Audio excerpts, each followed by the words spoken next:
You wanted the best. Well, they retired. So you got two dudes in a garage. Talking KISS.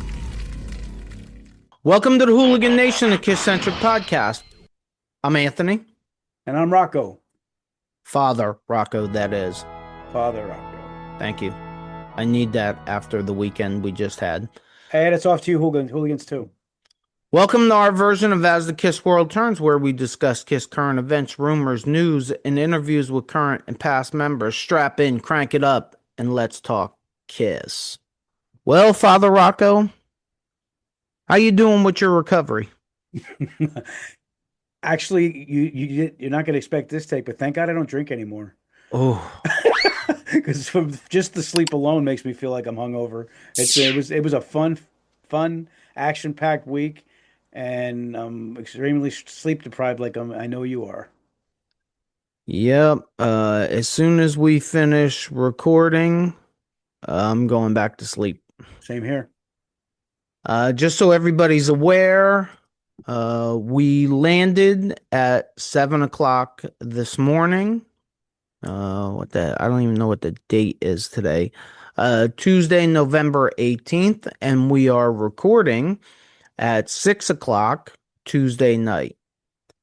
Neither of us slept on the plane going back for whatever reason. I'll call it bad luck. So we came home and we both got about 3 hours sleep, and here we are in front of a camera.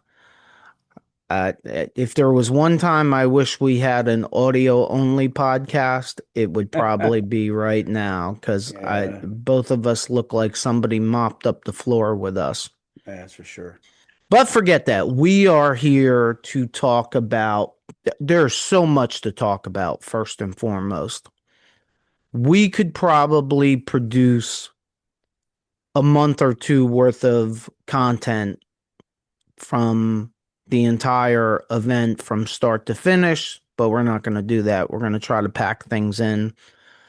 And today's segment, which will come out on November 26th, so if you're watching this, it should be November 26th or later, we are going to discuss the pre-party and only the pre-party, because it's enough to make it its own segment alone. Very true. With that being said, let's start out with, we arrived about 4:00 to the Virgin Hotel. We weren't checking into the Virgin until Friday, but we showed up at about 4:00 on Thursday afternoon because we could check in for the KISS event, and they gave us a bunch of gifts. They gave us, I guess you would call it a record single. I don't have it in front of me. It's being shipped from Vegas to New Jersey, so I can't remember off the top of my head what two songs were on the single. They gave us an autographed poster, autographed by all four current members of KISS. And then they gave us a couple odds and ends that I can't remember what they were. But I'm sure we'll talk about them in the future if anything is in that box that we're having shipped to us that's noteworthy that I forgot. Then we hung out, walked around the hotel. The event didn't officially start until Friday, but that hotel had been transformed into the KISS Hotel. We got much more in-depth about the hotel in our Friday episode that premiered November 21st. So if you're interested in that, this segment, we're just going to do the pre-party. The pre-party was held by KISS Cancer Goodbye and KISS Army Spain. And I got to tell you, I don't know what you think, because we didn't really have that much time to talk about anything pretty much yet, because all we did was run all weekend long. But I thought the entire night was incredibly professionally run and super coordinated. I mean, they were on their game like they were a professional planning organization. And Yeah. I don't know much about Kiss Army Spain or Kiss Cancer Goodbye, but damn, Oh yeah, absolutely. They they did definitely. an amazing job. Yeah, it ran like a machine, and it was very. There's a lot of heartfelt things along with it, but they kept the line moving. They kept it, and it was a great night. It was an amazing night. We walk in for the cocktail hour, and we were kind of just hanging out, talking to people here and there, other fans, and up walks one of our hooligans, David Rudd, that I had texted back and forth with a little bit the last couple weeks. I knew he was coming to the event, but we had never met him, so we met him. We kind of hung out the rest of the night, the three of us, and then I think just about at 7 or 7:30, Ace Frehley's last band with Ryan Spencer Cook, Jeremy Asbrock, Zach Throne, and Scotty Coogan came up on the stage. They did a champagne toast to Ace. Listen, I don't have much to say, so we'll cry when we're done playing. I'm glad you're all here.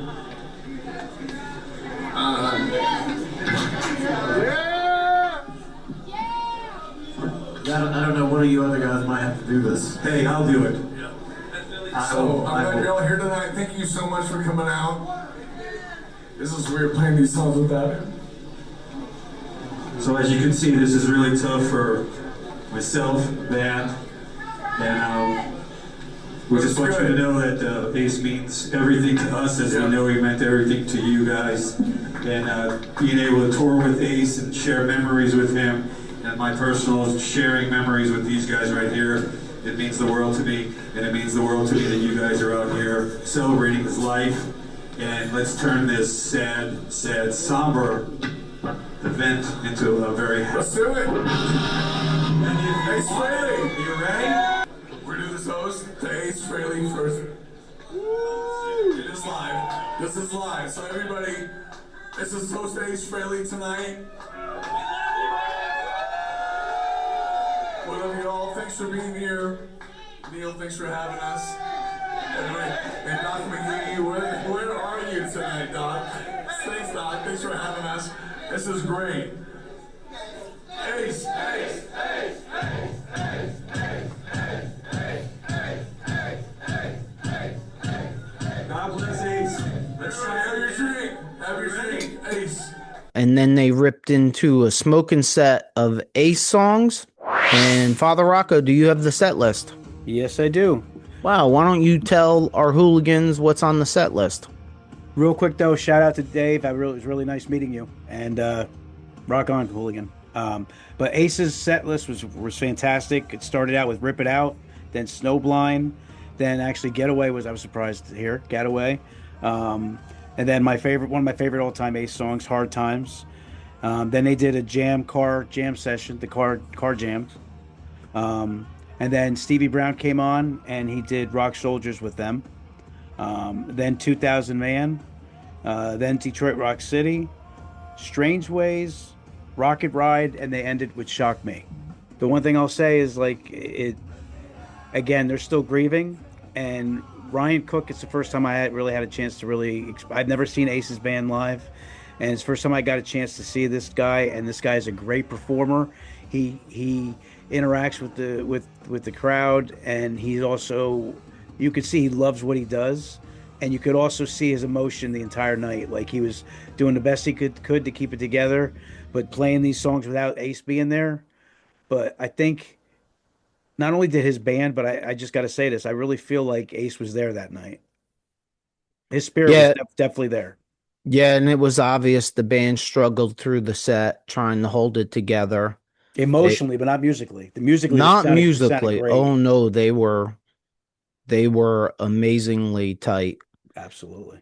When they were done, they took about a half-hour break and swapped out Scotty Coogan for Joey Casada and did a set From Alive, starting from the first song to the end. I think they ended up skipping one or two songs because of time constraints, but that set, again, that was pretty much just an extension of Ace Frehley's band with Joey Casada playing drums, who, by the way, Shout out. showed himself to be an amazing drummer. Then the last band of the night was the Handsome Devils, led by Todd Kearns, Louis Khalil, Gabriel Connor, and Joey Casada, again on drugs. Yeah, he's on drugs.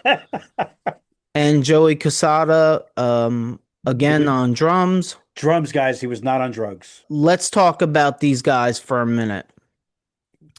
Gabriel Connor played bass. I'd never heard of him before. Same here. I thought he did a killer job on the bass. I thought he did a killer job singing Gene Simmons songs. Actually, I'm gonna go wild and say throughout the entire weekend, everybody that sang the Gene Simmons songs was amazing. Yeah. Zach Throne, Gabriel Connor, and Joe McGinnis, which we'll get into that in the Friday episode about this. Joe McGinnis stepped in and played for Bruce Kulick's band, and man, these three guys, they sounded exactly like Gene Simmons singing them songs. It was amazing. The other thing I got to say real quick, Ant, is, and we're going to cover it over and over again, these guys know how to perform to a crowd. Like, they are aggressively in your face, passionately playing. Like, I especially the Handsome Devils, I get they really are good at like feeding off like passionate playing. I mean, there were so many stars of the event. Yeah. But the Handsome Devils were definitely one of the stars of the event. I mean, I'll say this again, and I'll probably say it 10 more times. Joey Casada shocked the hell out of me that he was as good as he was. And this is a multi-talented guy. He plays the drums. He writes books. He's on Podcast Rock City. Like, just and he's a legitimate, crazy KISS fan. Just an amazing job. And then, again, Todd Kearns. I love him. He's awesome. Who was the lead singer of the Handsome Devils, just blew my mind completely. Again, same thing as Joey Casada, crazy KISS fan. Talked about it all night long. Like, you can tell when guys are running their shtick, right? And then the guys that aren't and are really, really KISS fans, and you can tell, very genuine. Todd Kearns is a banging frontman and a legitimate crazy KISS fan, and it was so very obvious. The Handsome Devils set was just amazing, but they weren't on my radar before this event, but they're on my radar from now on. That's for damn sure. There is one more name to bring up, and if you're a hooligan and you're watching or listening to this, you need to get a pen and a piece of paper and write down this name: Louis Khalil, because I promise he will be, and probably already is, a star. This is a guy that is a cross between Ace Frehley and Vinnie Vincent. He played lead guitar for the Handsome Devils. He's 25 years old? 25, yeah. 25 years old, and he blew everybody else off the stage. To me, he did. I think there's some differences. I don't know about, for me personally, blowing off the stage. But one thing I will tell you, just like you hear the name Nuno like crazy, he gets the right eyes on him. You're going to hear a lot from this kid. So the Handsome Devil set list. Hooligans, I want you to think about this when we go through the set list. I want you to think about the guitar solos in all of these songs. And then I want you to imagine note for note, clean, crisp, perfect pace, plus added notes to each of the solos. He was amazing. And he's a showy guitar too. He's out there. He's not just standing by. He's all over the place. Oh He's yeah, very expressive. he's a performer. Absolutely his. So the Handsome Devil started out with Exciter, Saint and Sinner, The Oath, Rock and Roll Hell, Lick It Up, Fits Like a Glove, Keep Me Coming, Dark Light. When I tell you that Louis Khalil killed the Dark Light solo, he killed it. It was perfect. When the song came on, I thought to myself, oh, this will be the song. We're going to find out really how talented this guy is right here. He blew me away with the solo from Dark Light. They move on to Wait, can I just add to that real quick? We met him, and I left like Dark Light. I thought that was one of Ace's best solos, but I never paid a lot of attention to that song. Seeing it up close, seeing him hit that the way he did, and I feel bad because we met him. I didn't get a chance to really say how much I was impressed by that in general, that particular song. So just want to give props again to him. He's a phenomenal guitar player. That guitar solo is like streaking through a crowded building. You can't hide. You can't hide doing that guitar solo. There's nothing but a drum beat behind it. There's nothing else. So if you hack it, everybody's gonna know it. And I know the solo and the song good enough. I can tell you, my ears told me he was 100% perfect and shined very brightly during that entire song and that entire set. They move on to A Million to One, I Love It Loud, All Hell's Breaking Loose, Killer, Danger, War Machine. Then they make my entire KISS event experience complete on Thursday night before it even starts by going into I've Had Enough, Into the Fire. And let me tell you, they killed that. Yes, they did. That song was good enough to be recorded and sold, and I would definitely buy it. And they end the night with Young and Wasted. And when I tell you, how many people you think was in there? Maybe it was not that big a room. I'd say maybe 300-400. I would venture to guess that the 300 or 400 people that went, all of them left 100% satisfied. Really, with everything. I'll go you one better. It was the pre-party. I'd say every one of them were like their pants on fire. Like, let's go, man! This is gonna be a killer week. Let's go. Yeah. If their focus was to set a spark of excitement for the rest of the week, they definitely nailed it. Yeah, they did. Throughout the night, Ryan Spencer Cook, Zach Throne, Steve Brown, and Louis Khalil were out in the crowd and accessible to everyone. These guys were just walking around like they were nobody, which was kind of cool because it was cool to see none of the fans acted like asshats. Like everybody was really cool. Everybody seemed to be equal. Like nobody was running up and bothering the musicians. Like you could go talk to them, you could interact with them. They seemed like they wanted the interaction. It really, exactly what you said, it started off the event great. But and like just to add to that, like I said, to me, Ace was there. His spirit was in the building, and he was looking down, saying, "Man, my boys are killing it." And to me, I use this a lot because it's one of my favorite KISS songs for a lot of reasons. We Are One. To me, the Ace factor made everybody really feel it felt so much like a family, like we're all in this and enjoying our music together, and let's get ready for a great week. Yeah, and it was nice. It was nice to see. It was nice to start off the entire event with and props to Kiss Army Spain and Kiss Cancer Goodbye for Much love. switching it up and knowing they're fans, and it's very obvious that they were fans because they knew that that's what everybody was going to want, was a tribute to Ace Frehley, and they were able to incorporate it, not go too far, Right. but also not come up short. Right. It was perfectly done. Was perfectly done with class, with professionalism. I mean, it really was.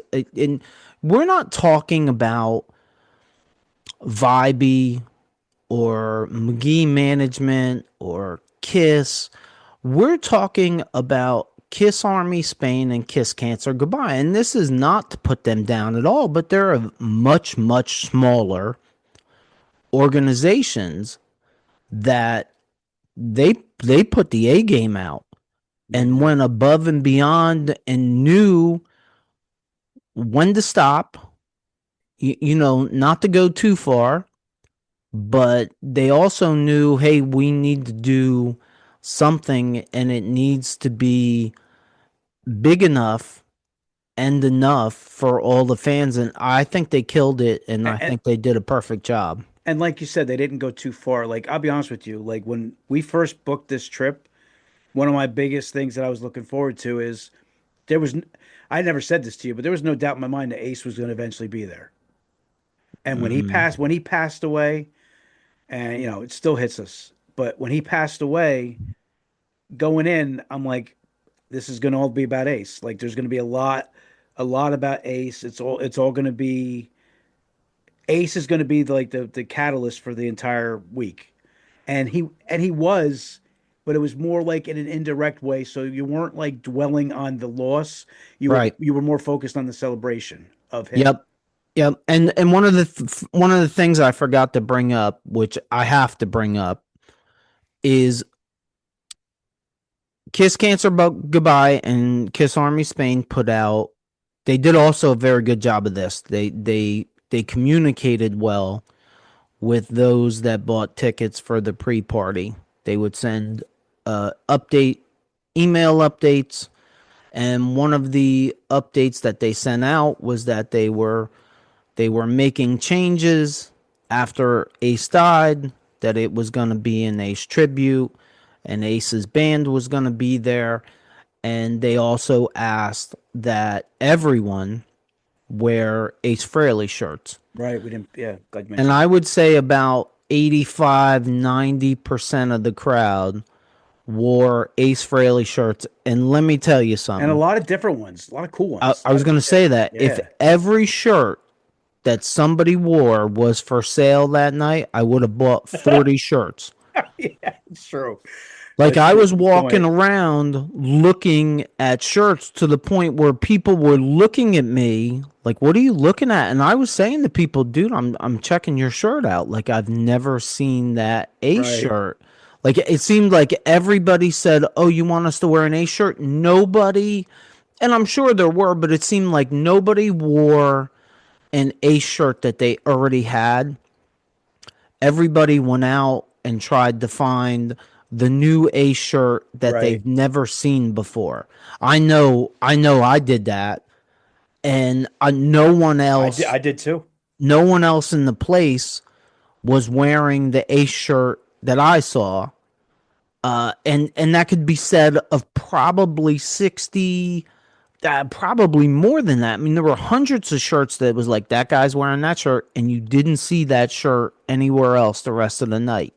Like, there were just so many Ace shirts out there. The market is so flooded right now.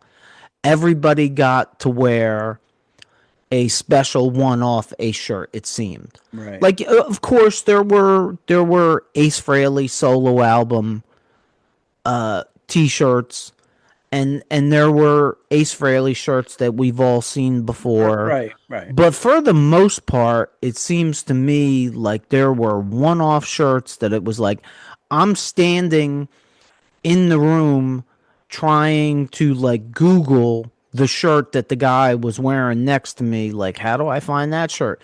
The shirt that Jeremy Asbrock was wearing with the lightning bolt coming down the side. You remember what I'm talking about? I know exactly what you're talking about. I'm trying to Google that shirt.